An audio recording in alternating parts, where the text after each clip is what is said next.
Hey guys, welcome back to my channel. In this video, I'm going to show you how to add a custom indicator in Quantower. If you find this video helpful, please consider to like this video and subscribe to my channel. In saying that, let's just jump straight into the video.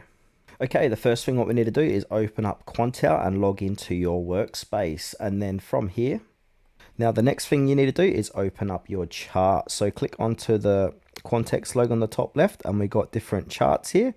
So we can use whichever. I'm just going to use this one here for this demonstration.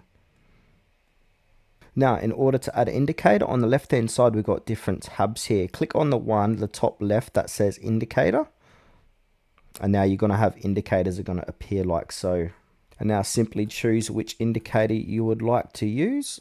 So we've got all these different indicators. So we've got a bar counter, we've got bid, we've got all these different ones. So just go ahead and choose which indicator you like to use. So if I want to use a change indicator, I can click select onto that, and then that's gonna, little box is going to appear where you can change the settings.